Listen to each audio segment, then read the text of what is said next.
छोड़िए, बढ़ते आगे रुक कर लेंगे बड़ी खबर का, जहां आगरा एक्सप्रेसवे पर भीषण सड़क हादसा हुआ। दरअसल हादसे में अखिलेश यादव ने योगी सरकार पर निशाना साधा है। अखिलेश यादव ने योगी सरकार पर कई सवाल खड़े किए हैं, बीजेपी सरकार को जिम्मेदार ठहराया है। मौत का कारण बीजेपी सरकार की लापरवाही, अखिलेश यादव की तरफ से ये बयान सामने आया है।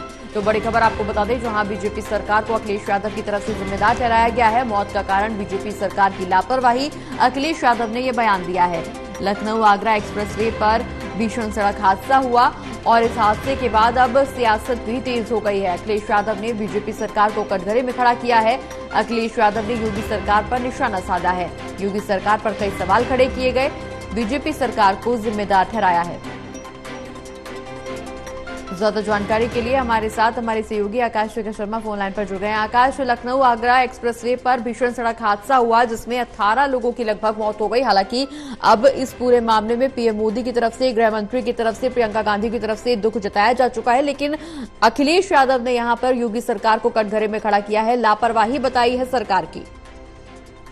देखिए, अगर बात करें तो कहीं ना कहीं पूरी तरीके से अखिलेश यादव जो है भाजपा की सरकार के ऊपर जो है पूरा हमलावर है, क्योंकि उन्होंने जो ट्वीट किया है उसमें साफ उन्होंने लिखा कि एक्सप्रेसवे पर जो विशेष पार्किंग जोन है वहाँ पे व्यवस्था होने के बावजूद भी वहाँ बीच में तो खड़े रहते हैं।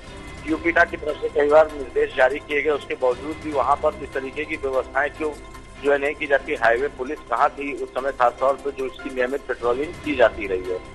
इस हादसे के पीछे एम्बुलेंस सर्विस कितनी देर में पहुंची, हताहतों के संबंध में भी उसकी भी भूमिका क्या रही, इन सभी चीजों पर जांच का विषय। और इसके लिए उन्होंने बीजेपी सरकार को जो है कटघरे में खड़ा किया है। और आज ही क्योंकि मुख्यमंत्री योगी आदित्यनाथ इस समय लोक भवन में जो है बांट रहे थे जो है नियुक्ति पत्र जो है, तो उन्होंने ये साफ आरोप लगाया था समाजवादी पार्टी के मुखिया अखिलेश यादव और शिवपाल के ऊपर की दोनों के जिस समय नियुक्तियां करते थे तो जो है दोनों पैसा बटोरने के पीछे भागते थे और धन की नियुक्तियां नहीं होती थी, जिसमें घपला गोपाल से ज्यादा दिखाई देते थे। तो ये साफ है कि आरोप प्रत्यारोप का दौर चल रहा है, लेकिन अपनी अपनी जगह पे हर आदमी, और चाहे वो पक्ष हो चाहे वो विपक्ष हो, वो पूरी तरीके से अपनी जवाबदेही कर रहा है पूरी। बिल्कुल आकाश, हालांकि इस दौरान आरोप प्रत्यारोप से परे अगर इस स्थिति पर नजर डालें तो इस तरह के हादसे कहीं न कहीं अपने आप में सवाल जरूर खड़े कर रहे हैं, क्योंकि जिस तरह से एक्सप्रेसवे पर ये घटना घटी और इतना बड़ा आंकड़ा निकल करके सामने आया मौतों का, उसके बाद निश्चित तौर पर अब यहाँ पर रोड सेफ्टी को लेकर के भी सवाल खड़े हो रहे हैं, क्योंकि एक्सप्रेसवे पर ना तो ट्रैफिक जैम की स्थिति होती है और वहां पर लगातार टोल प्लाजा भी होते हैं। कहीं न कहीं नियमों की भी अनदेखी इस मामले में निकल करके सामने आ रही है, क्योंकि लगातार हमने देखा है कि एक्सप्रेस वे पर स्पीड लिमिट को लेकर के भी हिदायत लिखी होती है। बावजूद इसके ये हादसा होना और इस हादसे में इतनी मौतों का आंकड़ा सामने आना कहीं न कहीं व्यवस्था पर भी सवाल खड़े कर रहा है और ट्रैफिक रूल्स को भी कटघरे में खड़ा कर रहा है। देखिए, एक्सप्रेस वे पर प्रतिदिन करोड़ों रुपए लिए जाते हैं टोल टैक्स के नाम पे, जी। इसके बावजूद भी जो व्यवस्थापन है उनका और जो प्रबंधन लगाने की बात कही जाती है वो बिल्कुल भी उससे अलग है।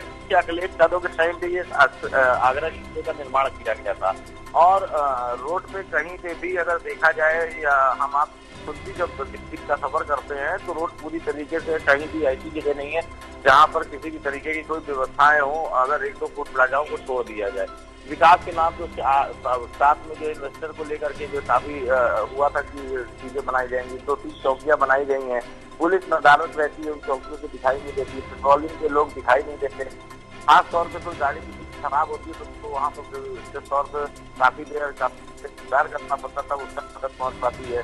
जहाँ पर ये घटना घटी है बांगर मऊ के पास में, जहाँ पे भी घटना साल के अंदर घटना वहाँ पर बार बार ऐसा क्यों हो रहा है, उसकी भी जांच का सबसे बड़ा विषय। तो कुल मिला के अगर बात करें तो जी बढ़ती स्पीड है उस पर किस तरीके से रखा जाए उसका खासतौर पर ध्यान, और इस तरीके से प्राइवेट जो है उनके ऊपर किस तरीके से रोक लगानी जानी अपने आप में बड़ा विषय। चलिए, बहुत बहुत शुक्रिया आकाश, ये तमाम जानकारी हमारे दर्शकों तक पहुंचाने के लिए।